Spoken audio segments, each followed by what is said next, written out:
But as far as the Cavaliers are concerned, we haven't had a chance to speak with you since the video came out of J.R. Smith drifting over to the Bucks bench and hugging it out with Jason Terry while Tony Snell goes in for the dunk behind him as play continues. I know that Tyronn Lue took some time to speak with JR about some of the complacency issues on that Cavaliers team. So what are your concerns about the Cavaliers here in this regular season?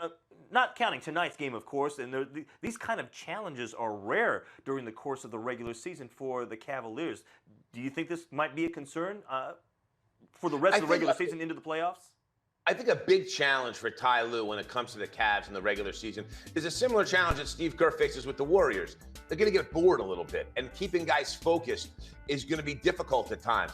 And that is the ultimate loss of focus. Now, I like that Ty Lue not only addressed it privately with JR, but addressed it publicly. J.R. Smith was embarrassed, and his head coach doubled down on the embarrassment. You know what? He should be embarrassed, because here's the other thing. J.R. Smith, he came to camp late because of his contract. He has absolutely stunk this season. And although the Cavs have been terrific, with him stinking, he has not played well. And the thing is, again, it's a team game. He's kind of rode the wave with the team, but JR needs much better focus as an individual player. As far as this applying to the Cavs on a whole, I'm not terribly concerned. Listen, the Cavs here, they're entitled to a mulligan.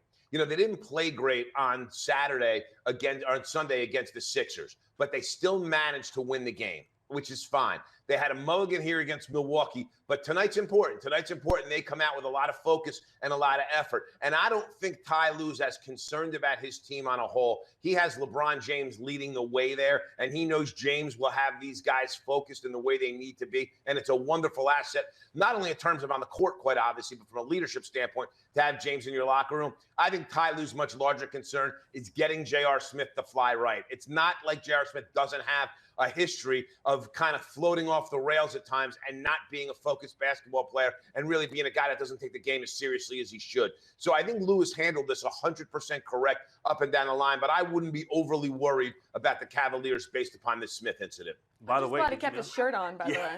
Yeah, that's right. Good call. By the way, I saw the numbers. What is he, 3 for his last 29 from the floor?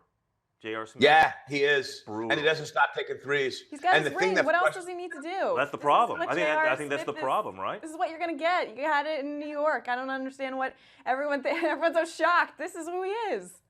It's who he can be. Here's the problem with him is this, Alexa, is you see him at certain points in time, like in last year's finals, where he didn't necessarily shoot the ball great. He defended really well. He broke down guys off the dribble when the opportunities were there. He moved the ball and played within a team concept. You know, J.R. Smith is the classic Jekyll Hyde player.